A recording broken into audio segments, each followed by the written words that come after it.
Good morning বন্ধুরা, welcome back to my channel Shubhapriya ক্রিয়েশনের একটা নতুন ব্লগে তোমাদের অনেক অনেক স্বাগত। যে যেখান থেকে আমার এই ব্লগটা দেখছো তাদের অনেক অনেক ভালোবাসা। বন্ধুরা, পুরো ব্লগটা দেখার অনুরোধ রইল। আর আজকের হচ্ছে শনিবার, আর এখন বাজে সকাল 8:30।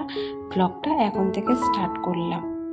সকালে জলখাবারের জন্য একটু আলুর তরকারি বসিয়ে দিলাম, আর এদিকে চলে আসলাম জানালাগুলো খুলতে, কারণ ঘরটা না ভীষণ অন্ধকার হয়ে রয়েছে। ভাবলাম না, অনেকটাই বেলা হয়েছে, এখন জানলাগুলো খুলে দিই।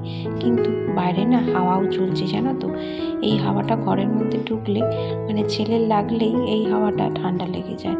তাই জন্য এখন আমি প্রায় 8:30-9টা বাজে তখন জানালা খুলি। আজ ঘুম থেকে উঠেছি সকাল 6:30টায়। সেই থেকেই কাজ চলছে, সমস্ত বাসি কাজ সেরে নিয়ে তারপরে রান্নাঘরে ঢুকেছি। আর এইখানে দেখো, আজকের বিছনার চাদরটাও চেঞ্জ করে দিয়েছি, কারণ 1 সপ্তাহ হয়ে গেছে আগের বিছনার চাদরটা তোলা হয়নি, কারণ বিয়েবাড়ি চলে গেছিলাম, তারপর থেকে আর তোলা হয়নি। আর এখানে দেখো, আমার আলুর তরকারি করাও কমপ্লিট হয়ে গেছে, আর এখন আমি রুটিটা বানিয়ে নেব।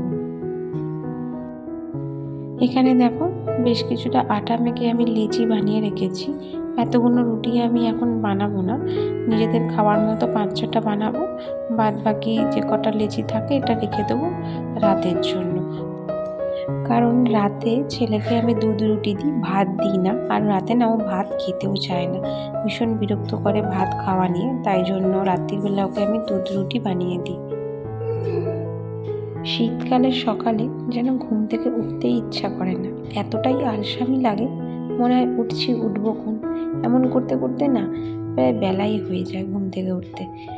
কিন্তু এইদিকে যে বেলা হয়ে গেলে আর কাজগুলোর যে উলটপালট হয়ে যায়, মানে যে কাজটা যে টাইমে করার সেটা আর হয় না, সেটা করতেও লেট হয়ে যায়। কারণ শীতকালের বেলা ভীষণই ছোট, মানে এই দেখছি 9টা, তারপরেই দেখছি 10টা।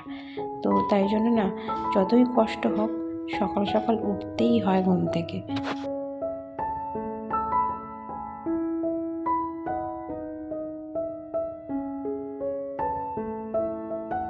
সকালে ব্রেকফাস্ট বানিয়ে সোজা চলে আসলাম ছাদে কাপড় মেলতে। আর দেখছো কি পরিমাণে হাওয়া চলছে, আর রোদ্দুরটাও উঠেছে চড়া। তো এখনও পর্যন্ত ব্রেকফাস্ট করা হয়নি বন্ধুরা, শুধু রুটিগুলো বানিয়ে রেখে চলে এসেছি আগে কাপড় মেলতে। কারণ কাপড়গুলো না আমি অনেকক্ষণই কেচে রেখেছিলাম, ছাদে আর আসা হচ্ছিল না। ভাবলাম সকালে খাওয়ার আগে কাপড়গুলো মেলে দিয়ে যাই, না এদিকে আবার শুকনো হবে না।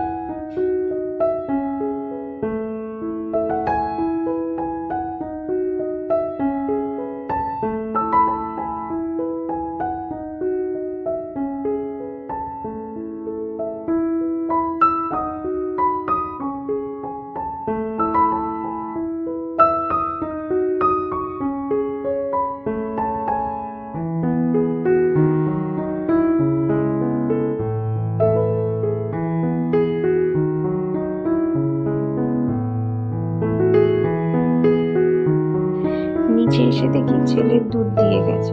ভাবলাম এটাকেও ফেলে রেখে লাভ কি, গরম করেই রাখি। আর এইদিকে দেখো, আমি হাঁড়িতে চালও ভিজিয়ে রেখেছি, আর দুপুরের রান্না করব সেটার জোগাড় করে রেখেছি। যেমন আজ ডিম বানাবো, ডিম আলু সিদ্ধ করেছি। আর এখানে পেঁয়াজ, টমেটো, কাঁচা লঙ্কা, শসা কেটে রেখেছি। আর এখানে রান্না বসিয়েছি একটু উচ্ছে আর আলু ভাজা, একটুখানি আলু দিয়েছি, আর উচ্ছে পেঁয়াজ দিয়েই ভাজছি, মানে আলুটার পরিমাণ এখানে কম আছে। গুড ইভিনিং বন্ধুরা, সকালের পর ভিডিও কন্টিনিউ আর না করে এখন সন্ধ্যেবেলা এসছি আবার ভিডিওটা স্টার্ট করব।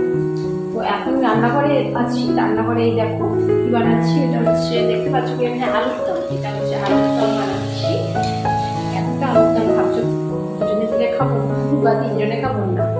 এটা হচ্ছে কালকে আমরা ঘুরতে যাবো, মানে কানের সাউন্ড আসছে, কপিরাইট না দেয়।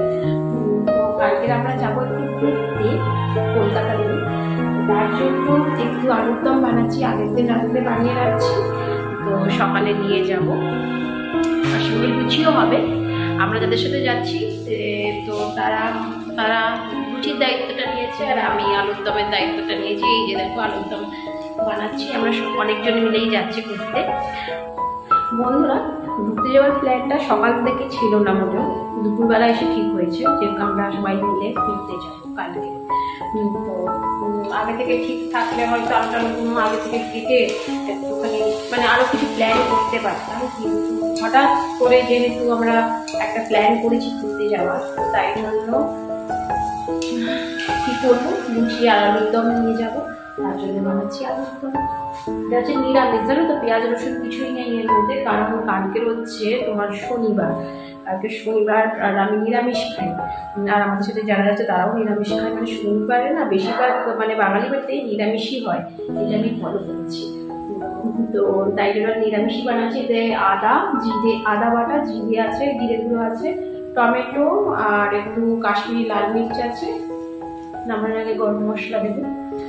তো বন্ধুরা, তোমরা ভিডিওটা দেখতে থাকো। আর এখন বাজে সন্ধ্যে 7:30, তো ভিডিওটা তোমরা দেখতে থাকো। এখানে দেখো, কালকের ঘুরতে যাব বলে জামা কাপড় বের করে রেখেছি, কারণ যেহেতু সকাল সকাল বেরোতে হবে কালকেরে, তো তাড়াহুড়োতে কি পরবো না পরবো কিছুই ঠিক করতে পারবো না, তাই জন্য আজকে রাতেই জামা কাপড়গুলোকে বের করে রাখলাম। আর এখন দেখো ছেলেকে খাইয়েও দেবো, কারণ এখন প্রায় 9:30 বেজে গেছে, ওকে খাইয়ে তারপরে আমরা খাবো। আর ও তো সকাল রাতের বেলা দুধ রুটি খায়, ভাত খাওয়ার কোনো সিনই নেই, তাই জন্য রুটিটা করে আগেই আমি দুধে ভিজিয়ে রেখেছিলাম।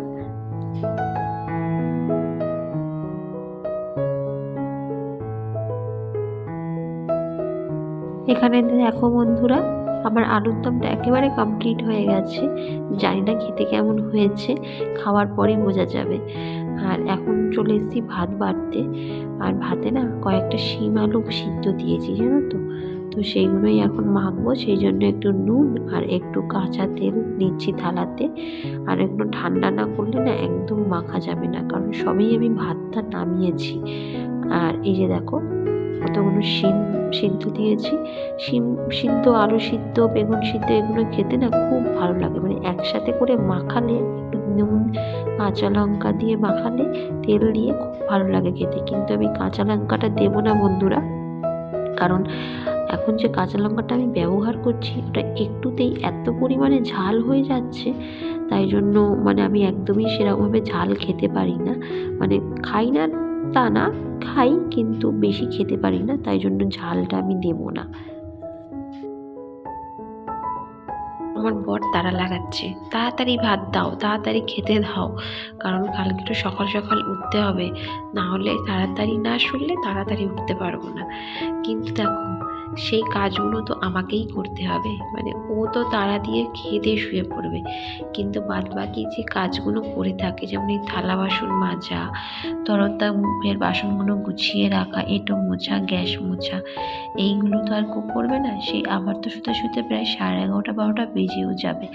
আর ভিডিও এডিটিংয়ের কাজ বাকি আছে, জানি না আজকে করতে পারবো কি না, মনে হচ্ছে হবে না, কারণ এতগুলো কাজ করার পর আর ইচ্ছা করবে না, মানে এনার্জি দেবে না যে আমি আবার ভিডিও এডিটিং করতে বসবো।